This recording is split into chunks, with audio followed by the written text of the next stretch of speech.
अहो मी इकडं माई तिकडं, माई समोर काय झालंय मला कसं कळणार? हा अहो मला आत्ता कळतंय की एजंट सासरे आले होते आणि गेले पण. मला पण जाता जाताच भेटले, याच्या आधी काही कळवलंही नव्हतं. ते नक्की काय बोलत होते हेही कळलं नाही. लक्ष्मीच्या पावलांनी आली आहेस, आयुष्य बदलणार आहे. हे बघ तू तू प्लीज मला सांग ते का आले होते नक्की? हो मला खरंच माहित नाहीये. तुला माहित असेल तरी तू सांगणार नाहीस मला. एक मिनिट, तुम्हीच मध्ये येऊन मला विचारायला लागला काय? आता मला माहित नाही तर कसं करू? मी खोटं बोलू का आता?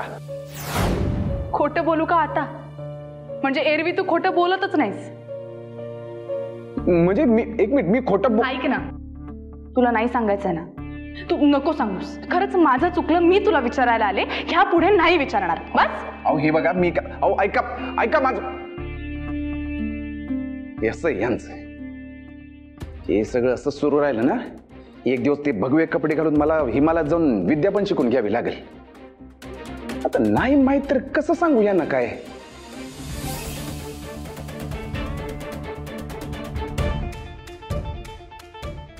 तुला गिफ्ट द्यायचंय ना मला, स्व कमाईने. माई साहेबांचं नाव कुठेही न वापरता जर माझ्यासाठी गिफ्ट आणलंच ना, मी ते नक्की घेईन.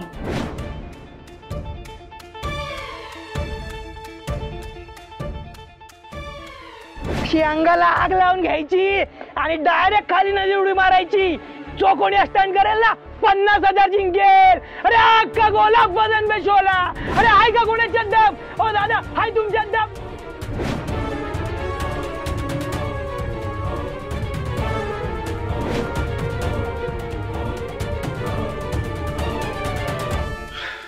तिकडं तिकडं विहीर झाली.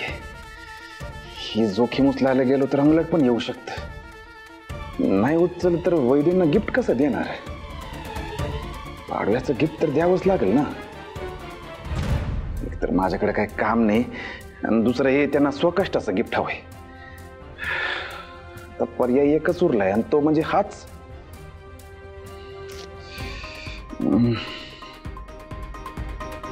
एक मिनिट, मी एवढा काय विचार करतोय? हान की बुडी माझ्या पहिल्या नजरेतलं प्रेम आहे. जीव अडकलाय माझा त्यांच्यात. त्यांच्यासाठी मी जीव पण द्यायला तयार आहे.